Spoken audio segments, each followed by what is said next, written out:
yang penuh dengan kesyahduan.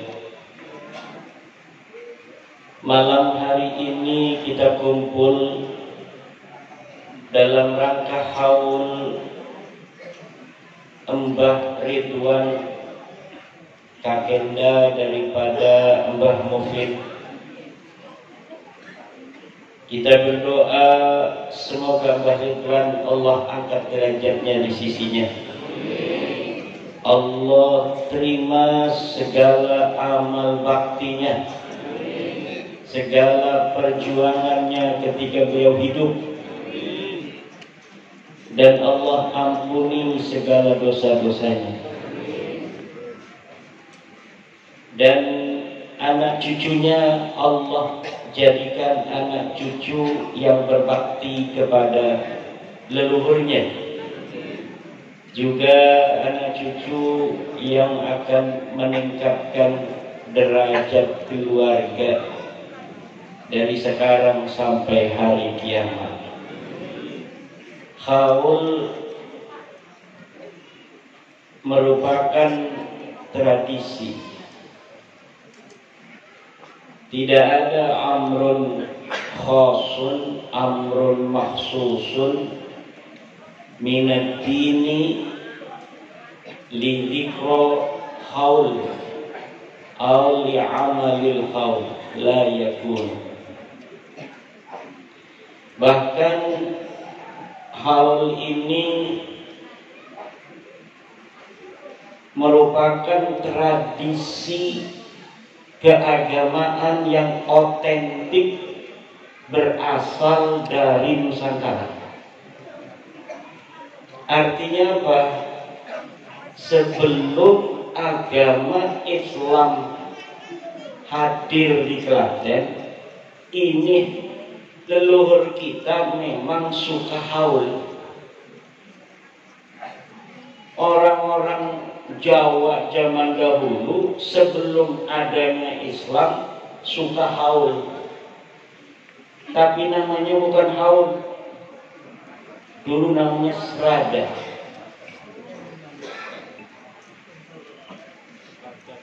Para wali-wali Songo itu, ibu-ibu, apabila ada sebuah tradisi dari sebuah masyarakat yang tidak ada nahyun khasun makhsusun, tidak ada larangan khusus tentangnya, maka adat dan tradisi itu ditransformasi dengan ditenagai dan diisi oleh nilai-nilai Islam. Itulah kenapa dakwahnya Wali Songo itu, ibu-ibu, diterima oleh bangsa kita Nusantara. Karena cara dakwahnya Wali Songo, cara dakwah rahmatan lil alamin, cara dakwah yang merangkul bukan memukul, cara dakwah yang manis tidak bengis, cara dakwah yang menghormati kemanusiaan, cara dakwah yang berusaha memahami kearifan lokal daripada mad'u, objek dakwah daripada Wali Songo itu sendiri. Islam sudah datang di Nusantara ini sejak abad ketiga Hijriah, tapi Islam dibawa oleh para ulama-ulama generasi pertama itu di Aceh tidak masif. Kenapa? Waktu itu para ulama belum menemukan formula yang tepat bagaimana cara menyebarkan Islam di Nusantara. Mereka menyamakan cara menyebarkan Islam di Nusantara dengan cara yang disebarkan di Arab. Tentu setiap daerah secara klimatologis memiliki kekhasan, memiliki kekayaan lokal, memiliki kearifan lokal. Tidak semua daerah bisa dimasuki Islam dengan cara yang sama dengan daerah lainnya, termasuk daerah sakral yang bernama Nusantara ini. Bagi orang yang belum tahu celahnya, cara menyebarkan Islam di Nusantara ini zaman dulu banyak yang gagal. Abad ketiga sudah masuk di Bandar Khalifah di Sumatera, sekarang wilayah Aceh. Tetapi hanya pendatang-pendatang dari Arab yang mau masuk Islam. Pendatang-pendatang yang dia berdagang dalam agama masa lalunya, misalnya dari Afghanistan, dari Bangladesh, dari Perindapan, India, datang ini dari Bani Qatadah, dari Mekah, keturunan Nabi dari Bani Qatadah, menyebarkan Islam. Mereka mau menerima pendatang ini, tapi orang asli Nusantara, orang Aceh, belum mau memeluk agama Islam. Tercatat agama Islam sudah dipeluk di Aceh baru pada abad ke-8 Hijriah. Dari mana diketahuinya? Dari pelancong dari Maghribi, dari Maroko, namanya Ibnu Battuta 779 Hijriah. Dia berkelana, kemudian sampailah ke negeri Jawa. Yang disebut Jawa itu bukan hanya Pulau Jawa, tapi seluruh gugusan pulau-pulau yang berada di Nusantara ini disebut oleh orang Arab Jawa. Itu secara sosial antropologi. Tapi secara geografi orang Arab memanggilnya daerah kita ini Archipelago. Orang Portugis memanggil kita ini Archipelago. Kita sendiri senang memanggilnya Nusantara. Dalam tradisi sosiologis antropologis, itu istilah Jawi itu sampai masa Syekh Nawawi Tenara Al-Bantani, sampai masa Syekh Ahmad Al-Fattani di abad 19, itu orang Thailand masih disebut Al-Jawi Al-Fattani. Kalau Syekh Nawawi disebut Al-Jawi Al-Bantani. Dari Minangkabau Al-Jawi Al-Minangkabawi. Dari Aceh Al-Jawi Al-Asis. Tetapi secara antropologis, geografis, kita dikenal dengan Archabil. Jadi kalau ada kalimat Al-Archabil, itu maksudnya fal muradu biha Nusantara. Idza utliqa Al-Archabil fal muradu biha Nusantara. Archipelago, semua gugusan pulau-pulau di dunia ini banyak. Tapi kalau ada kalimat archipelago, itu maksudnya gugusan kepulauan Indonesia. Datanglah agama Islam ke Jawa ini belakangan. Banten dulu, kan nyebrang dari Sumatera, Banten, atau dari pelabuhan kayak di Tanjung Perak, Gresik, Tuban, itu agak berbarengan. Daerah-daerah pedalaman yang selatan seperti Klaten, Jogja, Solo Raya, ini belakangan Bang Mufid. Kenapa jauh dari pantai utara? Pedagang-pedagang itu kenapa milihnya pantai utara? Kenapa wali-wali Songo membangun peradaban Islam di pantai utara? Karena relatif lautnya tidak terlalu galak. Mereka itu tidak seperti kita orang Nusantara yang leluhurnya adalah pelaut. Leluhur kita, nenek moyang kita adalah seorang pelaut. Kita bukan hanya bisa menundukkan utara, kita juga bisa menundukkan selatan. Makanya di Cilacap, di selatan itu ada pelabuhan. Ditundukkan oleh siapa? Yang berani menundukkan ganasnya ombak selatan? Hanya keturunan Nusantara asli. Kalau keturunan orang-orang luar, mereka tidak berani melihat ombak yang begitu tinggi. Yang bisa menundukkan itu adalah pelaut-pelaut Nusantara asli. Kenapa? Dijaga oleh Nyi Roro Kidul. Ketika Nyi Roro Kidul melihatnya itu Kang Mas Durajat, wah ini cucu saya. Tapi kalau melihatnya Balawi, wah ini.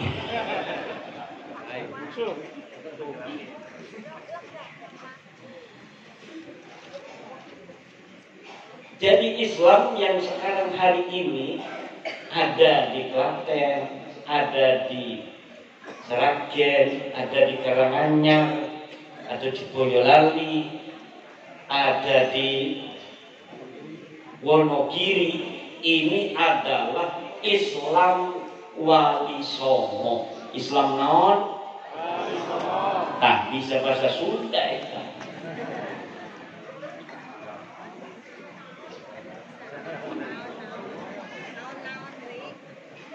Kenapa kemudian orang Klaten mau menerima Islam?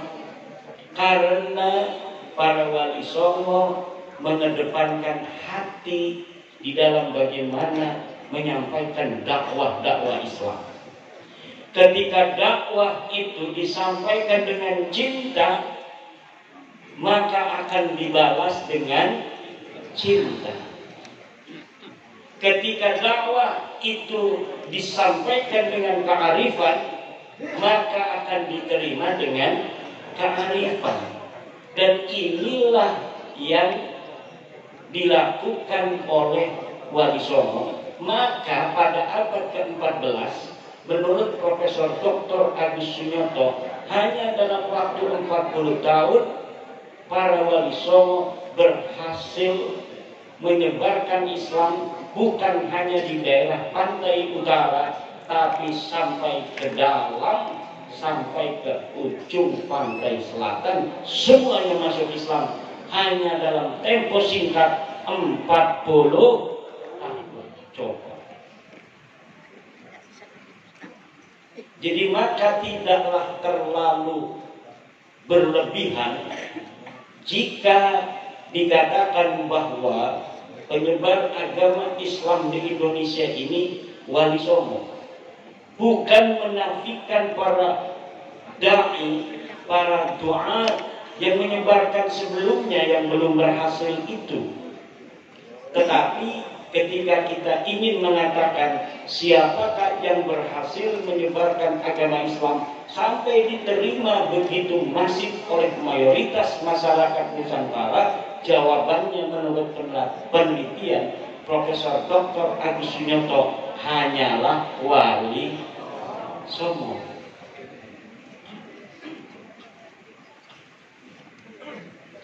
Jadi haul ini seperti ini di Serada sudah ada di zaman sebelum Islam. Wali Songo melihat ini orang Jawa ngapain katanya kumpul-kumpul begini. Oh, lagi mengenang 1 tahun wafatnya orang tua kami. Rapat ini para Wali Songo. Coba Sunan Giri biasanya dengan Sunan Gunung Jati yang ahli fikih, kaji secara ilmu fikih, ayatnya, hadisnya. Kalau kita transformasikan dengan nilai-nilai Islam, apakah bertentangan atau tidak? Dikaji tidak. Tidak ada nahyun maksusun minad din tentang adanya berdoa setiap 1 tahun sekali untuk orang-orang tua kita yang sudah meninggal dunia. Bahkan ajza daripada haul itu, bagian-bagian semuanya adalah merupakan ibadah yang mustahabbah. Coba kalau kita ajza daripada haul, haul ini al-kull. Setiap kul lahu ajza. Ajzanya apa? Baca Yasin, baca Fatihah. Tadi ada apa namanya itu, bacaan apa tadi? Marhabah ya. Haji Hijib Rifai, bukan Hijib Rifai, Ratib Rifainya. Kemudian ada baca qori, ada ceramah agama. Semuanya ini adalah mustahab. Ada perintahnya. Baca Quran ada perintahnya. Iqra'ul Quran. Iqra'u ma tayassara minal Quran. Nanti sedekah Mbak Covid. Tuh, sedekah tuh udah habis tuh. Acara belum selesai, gimana urusannya ini? Makanan udah habis, acara belum selesai, gimana urusannya, Mbak? Nah, ini namanya apa? Sedekah. Semuanya ada nilai pahala. Kemudian menyampaikan daripada perjalanan hidup yang bisa ditauladani dari seorang Mbah Ridwan, seorang pejuang sabilillah zaman dahulu kala. Itu juga dzikrus salihin kafaratul lidzunub. Menyebut orang-orang baik itu adalah melebur dosa. Semuanya, tidak ada yang tidak baik. Ajzaul haul itu. Dan haul yang cara-caranya benar seperti ini, cara Wali Songo, ya begini. Ibu-ibu duduk di depan masjid atau di rumahnya sohibul haul, bukan di makam. Ini ada haul zaman sekarang di makam. Makamnya ditaruhin kembang-kembang sampai makamnya nggak kelihatan, yang kelihatan kembang, kayak kue ulang tahun. Ditaruhin payungnya juga ditaruhin kembang-kembang lagi. Lalu duduk melingkar kayak orang nunggu berkat, ini kue kapan dibagi gitu. Lah ini laisa min adatina, laisa min adatina, tidak merupakan bagian daripada ajaran Wali Songo. Ajaran Wali Songo kita ziarah, tapi kita tidak tazyinul qabri wa taqdisuh, tidak menghias kuburan. Kita juga tidak mensucikan kuburan, tidak menganggap dia ini seperti Hajar Aswad sampai misalnya diciumin. Na'udzu, ini ajaran Yahudi, ini ajaran Nasrani. Gimana jangan gegabah. Banyak tuh katanya pakai jubah-jubah nyiumin kuburan. Jangan ngomong ajaran Yahudi, ajaran Nasrani. Ada dalilnya? Enggak. Dalil di Al-Quran enggak ada. Dalil dari hadis enggak ada. Tapi lihat dalam kitab Ihya Ulumuddin. Ma qala al-Ghazali fihi. قال الغزالي إن المس والتقبيل للمشاهد عادة اليهود والنصارى. Bahwa memegang kuburan, batu nisan, watakbir, dan menciumnya, adatul Yahudi wan Nasara, itu adalah adatnya orang Yahudi dan orang Nasrani. Bukan adat ulama-ulama Islam, bukan adat ulama-ulama Jawa, bukan adat ulama-ulama NU, bukan adat ulama-ulama PWI yang merupakan penerus yang sah daripada Wali Songo. Ini ada penerus Wali Songo itu sekarang banyak yang ngaku, tapi penerus yang sah dari ajaran Wali Songo sekarang adalah perjuangan Wali Songo Indonesia, Laskar Sabilillah.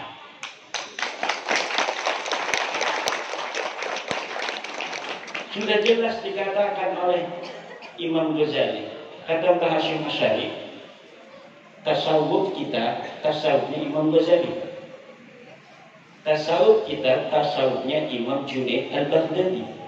Imam Ghazali sudah mengatakan innal massa wat taqbila lil masyahidi adatul yahudi wan nasara. bahwa memegang kuburan, mencium-cium makam, mencium-cium batu nisan, adatul Yahudi wan Nasara, adalah adatnya orang Yahudi dan orang Nasrani.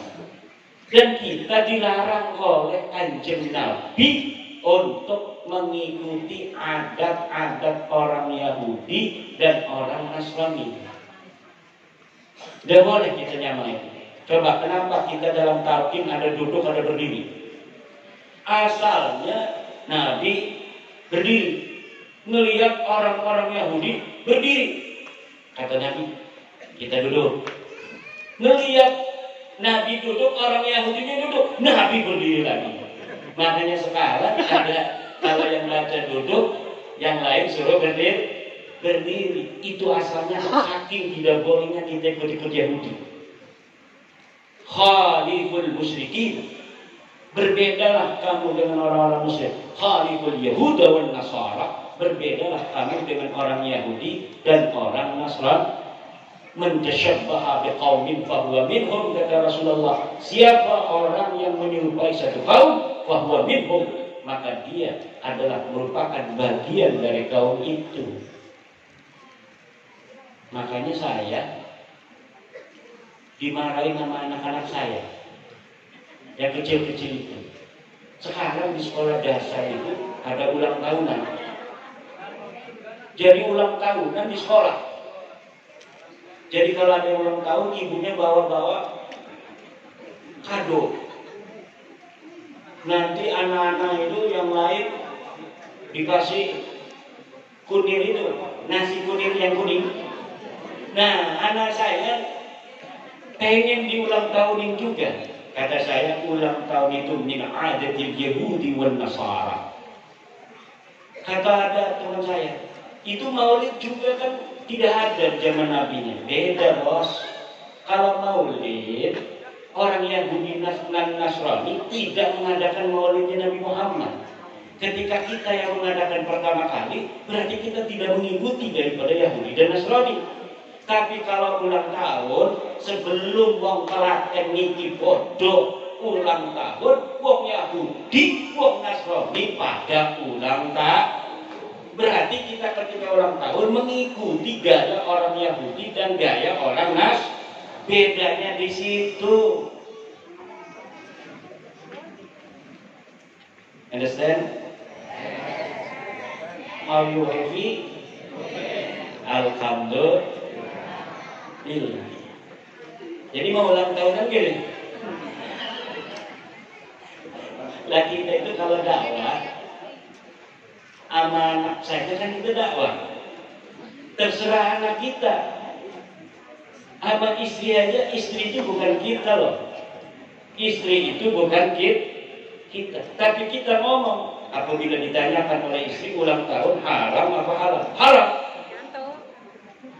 Makanya istri kalau tanggal lahir dia oh ini tanggal sekian ya, diam aja, saya pura-pura blow on.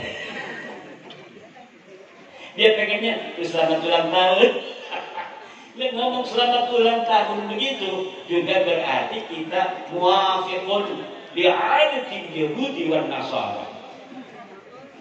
Banyak yang tidak setuju dengan saya, enggak apa-apa. Katanya keimat itu kayak orang Wahabi, apa-apa enggak boleh. Bukan enggak boleh. Maulid nanti enggak boleh dong kalau misalnya ulang tahun enggak boleh. Beda bos. Istidlalnya bagaimana? Karena maulid tidak pernah dilakukan oleh Yahudi dan Nasrani. Kita sebagai orang yang mengadakan sendiri. Jadi kita bukan follower. Kita bukan pengikut. Kita mengadakan sendiri mastahsanna, sesuatu yang kita anggap baik menurut kita. Kalau ulang tahun itu baik menurut Yahudi, baik menurut Nasrani. Kenapa kita mengikuti? Karena orang Yahudi Nasrani sudah melakukannya dan happy kan. Satu lagi keuntungan buat laki-laki, kalau kita tidak setuju ada ulang tahun, kita enggak ada pengeluaran tambahan. Alhamdulillah.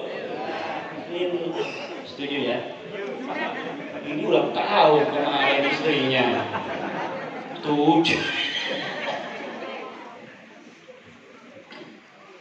Tapi kalau ada yang ulang tahun, saya nggak marah. Itu namanya cara dakwah. Jangan misalnya gini, Mbak Mufid ngajar ngaji. Hei, dulur, ojo kodo nanggep dangdutan. Ngajar ngaji nih. Pas itu ada tetangga dangdutan. Nampak Mbak Mufid gak mau ngajar ngaji lagi.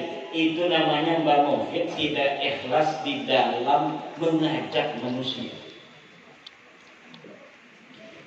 Mbak Mufid itu berarti memakai hawa nafsu. Nggak ngargain saya katanya. Dia ngaji sama saya setiap malam Selasa jamiahan pengajian di masjid. Saya yang ngajar. Saya ngomong kalau hajatan jangan nanggap dangdutan. Pas dia hajatan nanggap dangdutan. Udah kalau begini ngaji berhenti aja.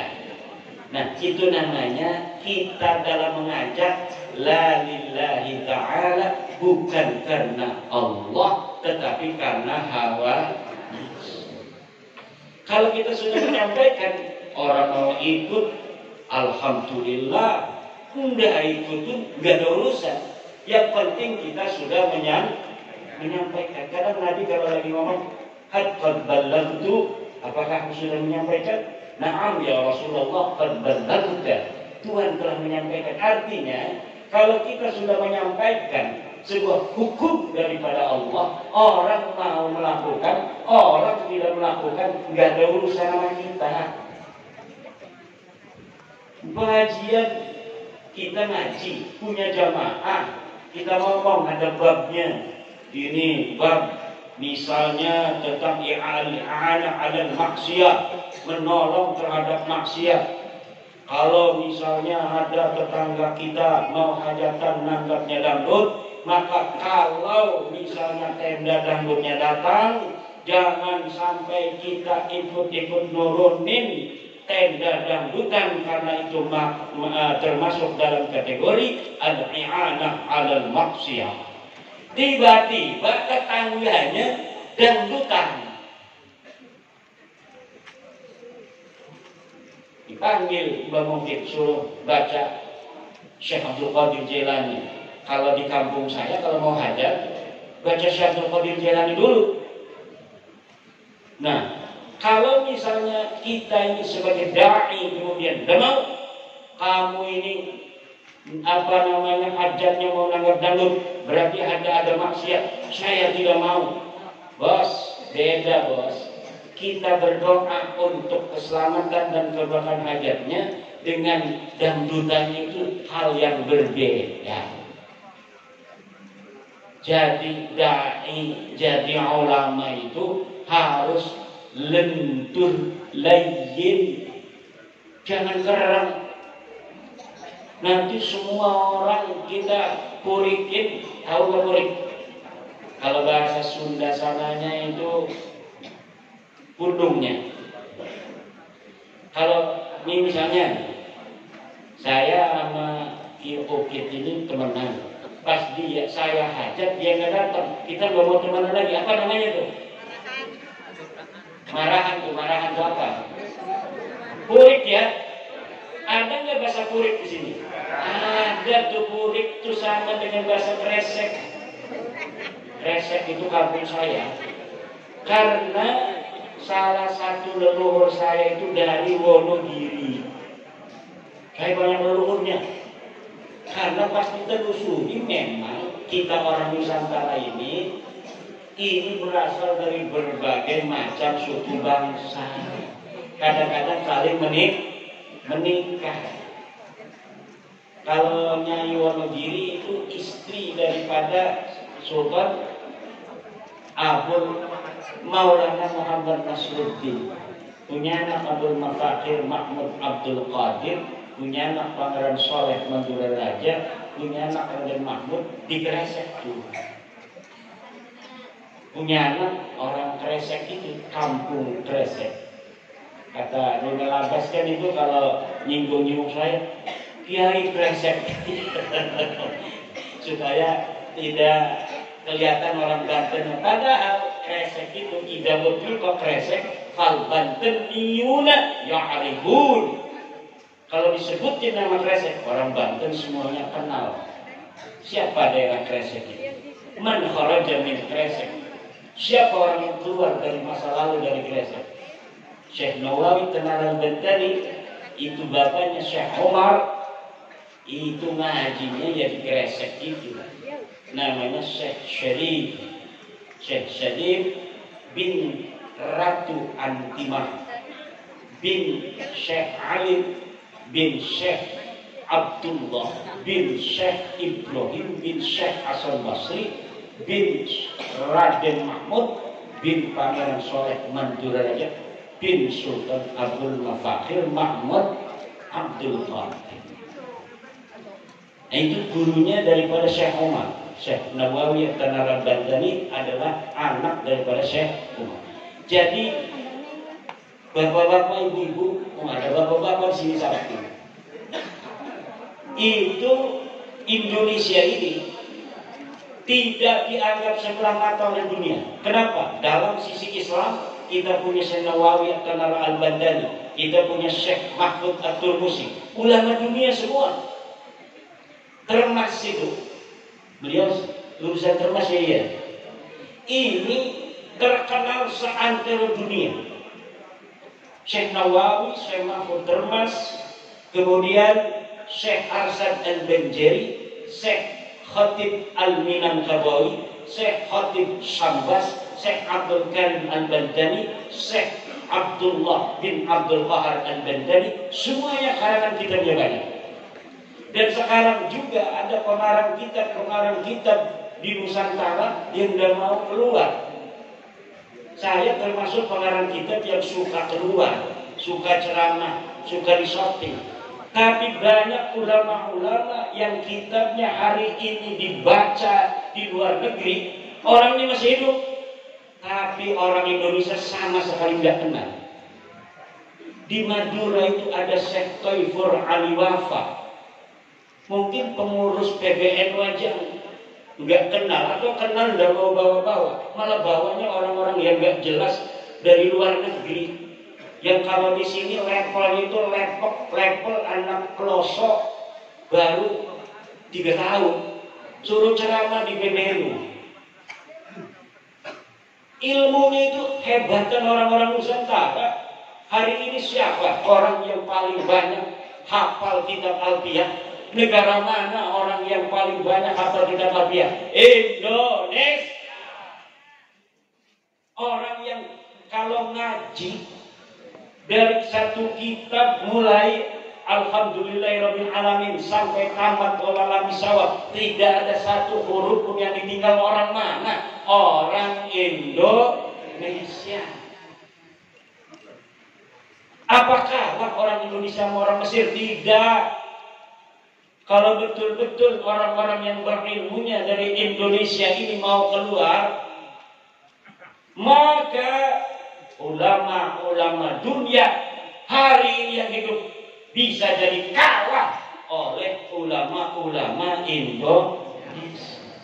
Tapi ulama Indonesia yang alim-alim kadang-kadang nggak mau ikut-ikutan campur, nggak mau masuk PCNU, nggak mau masuk PWNU, apalagi PBNU. Dia maunya ngajar ngaji aja sama santrinya.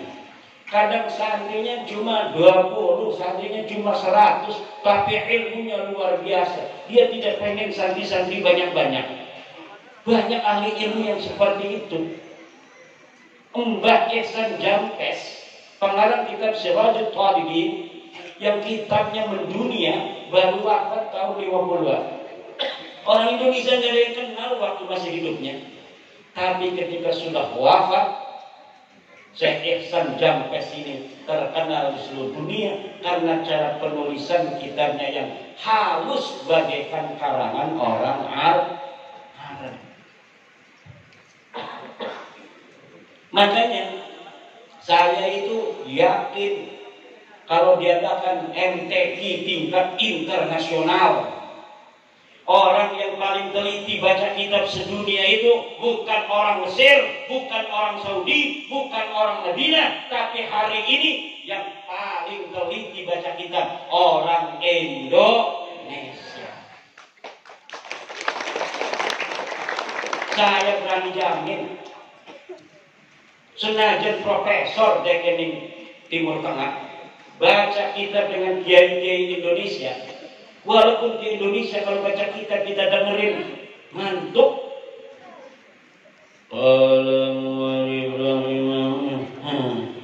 Nangis ngucap sapa kiai musoni ja'a zaidun rakiban wistaqa. Zaidun sapa kijai rakiban halakaunihi rakiban nanung. Pegel. Tapi karena itu sanad dari Wali Songonya begitu dulunya gayanya. Itu susah sanad itu. Sanadnya begitu. Tapi kalau dia lagi ceramah beda gayanya. Kalau dia lagi berdiskusi beda. Tapi kalau dia lagi niat ngaji dalam barokah, udah kemasukan Wali Songo.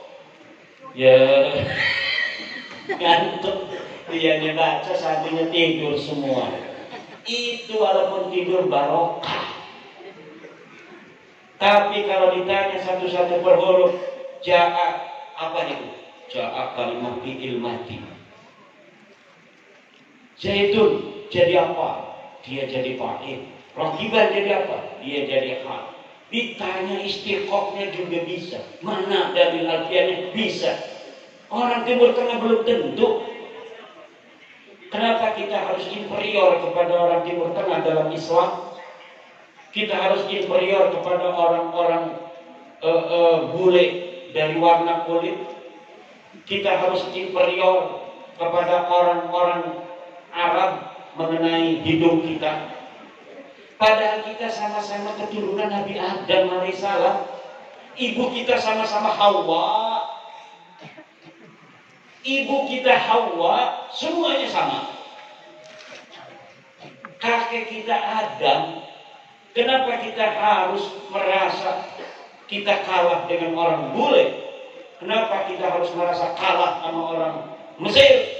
Kenapa kita harus kalah dengan orang Arab? Kita bangsa Nusantara bahasa besar. Klaten banyak candi-candi, Mbak Mufid. Apa itu artinya ada candi di Klaten? Artinya bahwa dulu leluhur orang Klaten orang-orang cerdas. Disangkain gampang kita bikin candi, susah. Sampai sekarang itu orang belum bisa mikir bagaimana cara ngangkat batu ke Candi Borobudur masa lalu. Prambanan, Klaten ya, Prambanan. Ini berarti ini bapak-bapak orang Klaten, ibu-ibu, ini adalah keturunan daripada orang-orang cerdas di masa lalu. Coba zaman sekarang, bisa nggak kita sehalus memahat daripada batu seperti leluhur kita dulu? Belum tentu. Berarti kita ada degradasi. Berarti ada kemampuan yang dimiliki oleh leluhur kita masa lalu. Hari ini kita tidak mampu untuk melakukannya. Kita hanya bangga dengan budaya-budaya dari luar, sementara budaya kita sendiri kita hilangkan. Agama boleh berbeda. Leluhur kita waktu itu masih Hindu, leluhur kita waktu itu masih Buddha. Tapi kemampuannya bisa kita ambil. Kita bisa bikin masjid kayak Prambanan. Kalau kita hari ini masih bisa memahat seperti leluhur kita dulu. Kenapa masjidnya begini nih? Nggak keren, nggak ada batu-batu yang bertumpuk-tumpuk. Karena kemampuan kita jauh dari leluhur kita. Kenapa bisa kemampuan orang Nusantara hari ini terdegradasi? Karena kita dijauhkan, dipotong hubungan kita dengan leluhur kita. Dianggapnya kita ini ujug-ujug lahir jadi Islam. Sebelumnya tidak ada leluhur kita di Nusantara. Kita ini keturunan para raja-raja di tanah Jawa. Minimal tukang batu Prambanan itu leluhur kita. Minimal itu. Cerdasnya luar biasa. Arsitektur dunia, melihat Prambanan terkagum-kagum. Orang sini lahir sampai lulus SMA ada yang belum pernah ke Prambanan. Betul? Saya ke Prambanan berkali-kali bawa santri ke Borobudur. Orang sini nggak pernah naik Borobudur, nggak pernah naik Prambanan, cuma jualan bakpia itu di pinggir jalan. Betul? Berarti cerdasan ibu-ibu. Dapat duit kita, dapat capeknya. Bulan puasa saya pernah naik ke Borobudur karena saya nganter anak saya pesantren di Gresik. Pulang-pulang, mampir dulu ke Borobudur. Kalau saya kan nggak puasa, sungguh sapir. Tapi saya bawa teman, Ustaz, kata saya, musafir nggak apa-apa, nggak puasa juga. Saya mau kuat, katanya.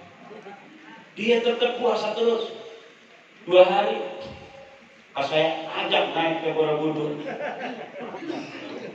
di atas itu saya minum aqua. Mau buka? Enggak, saya buat. Semakin siang semakin panas.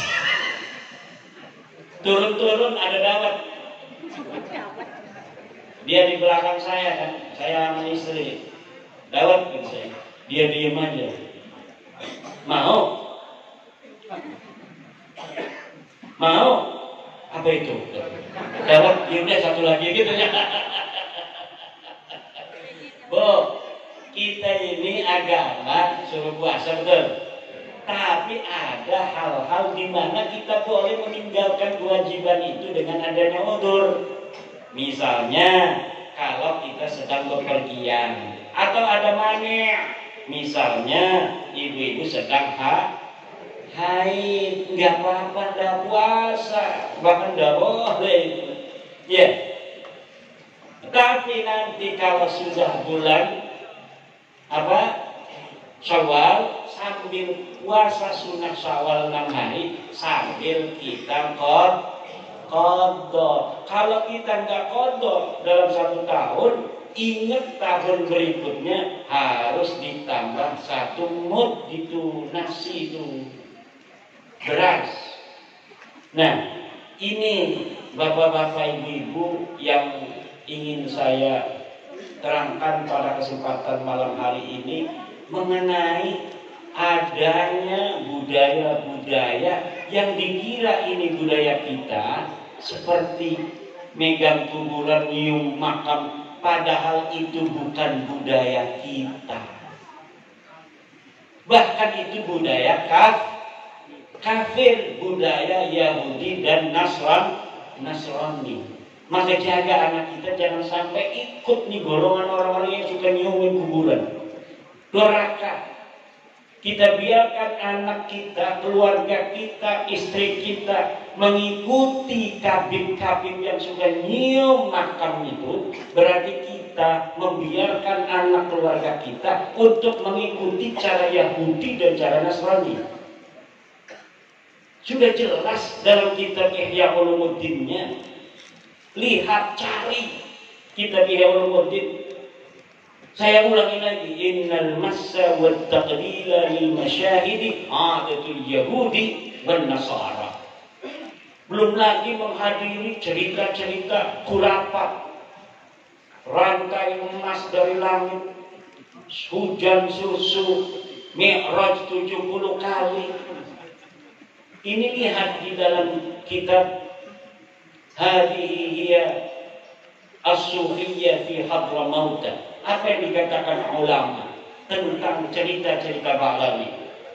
Inna hadhil qisasa kufrun bawahun la yajuzu i'tiqaduha wa la ar-riwayatu anha illa ala sabili tahakkumi wa raddi 'alaiha.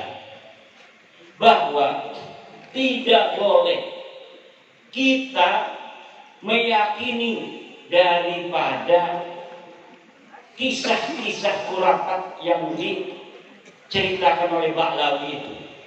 Saya ulangi lagi supaya satu-satu kalimatnya. Inna hadhil qisas, bahwa sesungguhnya kisah-kisah Ba'lawi ini, karena kitab itu khusus menerangkan tentang kisah-kisah Ba'lawi. Kufrun bawahun, dia adalah kekufuran yang nyata. La yajuzu i'tiqaduha, tidak boleh meyakininya. Cerita-cerita dusta dan cerita-cerita khurafat itu. Wala ar-riwayatu anha, dan tidak boleh menceritakannya kepada orang lain. Illa ala sabili tahakkum, kecuali atas dasar jalan menghina, meledek. Awir raddi anha, atau kita menolak daripada adanya cerita-cerita itu. Boleh. Kalau kita menceritakan, oh ada orang menceritakan kakeknya bisa menurunkan rantai dari emas. Itu kalau kita meriwayatkannya ala sabili tahakkum, ngeledek, ngerosting, boleh. Awir raddi anha, atau kita menolak bahwa ini adalah cerita dusta, boleh meriwayatkan seperti itu. Tapi kalau meriwayatkan saja, itu disebut oleh ulama itu kufrun bawahun. Dia adalah kekufuran yang nyata. Na'udzubillah summa na'udzubillah. Lalu kiai dari mana sih mereka dapat cerita-cerita itu? Kalau memang dulunya nggak pernah terjadi cerita-cerita dusta, cerita-cerita palsu, dari mana mereka sampai bisa ngarang-ngarang kita berjilid-jilid tentang cerita-cerita keramat-keramat palsu? Ibnul Jauzi kenal? Beliau mengarang sebuah kitab namanya Talbisu Iblis. Kitabnya apa namanya? Talbisu Iblis. Kata Ibnul Jauzi, inna iblisa qad labbasa qauman minal mutaakhirina fawada'u hikayatin likaramatil awliya'i litashyidihim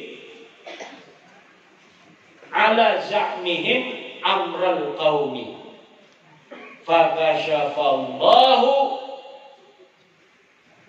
amrahum bi ulama'in naql.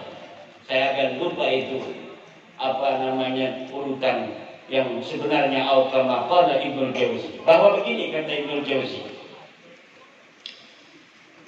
inna iblis, bahwa sesungguhnya iblis qad labbasa, dia telah menyelirukan qauman minal mutaakhirin, satu golongan dari ulama-ulama sekarang, ulama-ulama belakangan. Fawada'u, maka ulama-ulama ini yang telah diwahyukan oleh iblis ini, fawada'u hikayatin, maka dia membikin hikayat, membikin tentang cerita-cerita palsu. Untuk apa? Litashdidihim amral qawmi ala za'mihim. Dia bertujuan agar menguatkan wali-wali yang dia kagumi itu, ala za'mihim, menurut pendapat dia.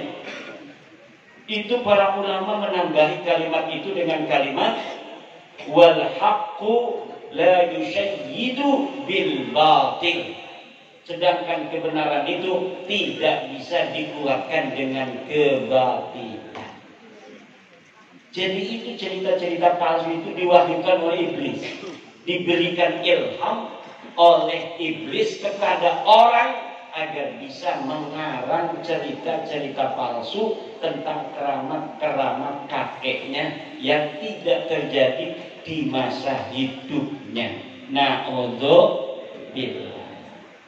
Nah ini jadi harus kita jaga akidah anak-anak kita, jangan sampai terlepas dari akidah dan gaya Islam yang diajarkan oleh Wali Songo, kemudian mengikuti ajaran-ajaran baru, nyium-nyium kuburan adat Yahudi, jalan bareng-bareng begitu sambil megang-megang tangan ala orang-orang Syiah, joget-joget. Nah sekarang ini santri banyak yang joget-joget karena nyontohnya Ba'lawi yang sering joget. Orang yang disebut sebagai walinya saja itu senangnya joget. Padahal menurut kita kiai-kiai Nusantara, orang joget itu nggak bisa jadi saksi nikah. Orang yang joget kakinya gerak-gerak begitu, badannya gerak-gerak, tidak bisa jadi saksi nikah. Tapi sekarang sudah biasa. Kenapa? Karena yang menjadi panutan dan tauladan bukan kiai-kiai Nusantara, tapi orang-orang Balawi yang ngaku cucu Nabi, tapi tidak terkonfirmasi. Karena dia sudah nyata bukan keturunan dari baginda Nabi besar Muhammad Sallallahu Alaihi Wasallam. Inilah yang dapat saya sampaikan. Mudah-mudahan ada manfaatnya. Kita berdoa mudah-mudahan Mbah, ini fotonya Mbah ya? Kok mirip Mbah Mufid? Gantengan Mbahnya Mbah Mufid ini. Mbah Mufid berani, tapi kayaknya kakeknya lebih berani. Betul, Kiai Nawawi. Kiai Nawawi ini kenal ya, temenan waktu kecil buletan melulu. Sampai sekarang kadang-kadang suka buletan. Betul. Mudah-mudahan Mbah Ridwan Allah ampuni, Allah angkat derajatnya. Mbah Mufid Allah berikan umur panjang, berikan kesehatan, dan kita semua semoga Allah berikan umur panjang, kesehatan, rezeki yang banyak melimpah, ditambahin semuanya oleh Allah. Untuk bapak-bapak tambahin segala-galanya, boleh Bu? Amin. Istrinya Bu juga ya? Enggak? Gimana sih? Sayang sama suami enggak? Sayang sama suami enggak? Sayang sama suami berarti kesenangan suami harus diturutin. Siap? Demikianlah ibu, mudah-mudahan ada manfaatnya. Wallahul muwaffiq ila aqwamit thoriqin. Wassalamualaikum warahmatullahi wabarakatuh.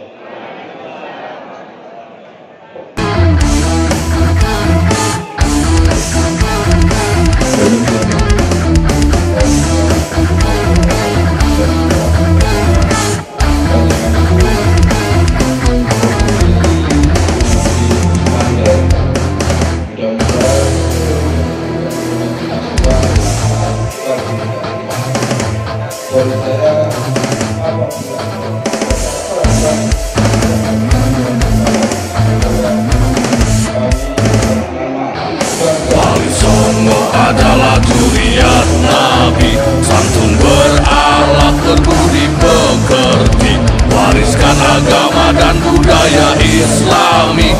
Jangan coba nodai kami, bela sampai mati. Kami adalah laskar sabilillah, tak akan gentar meskipun berkalang tanah, demi bela agama juga bela negara. Ikhlas jihad dan sahih bersama ulama, relakan kami pergi dan berjuang, jadi perisai trawali dan kebenaran. Meski harus berkorban nyawa satu badan, demi kebenaran menang dan ditegakkan. Kami adalah laskar sabilillah, pecinta Wali Songo dan para anbiya, pewaris peradaban Islam di Nusantara hingga berkibar bangsa Indonesia. Kami perisai para ulama, sepenuh hati korbankan jiwa dan raga. Bila nanti tertulis jihad pilihan kami, sahih bela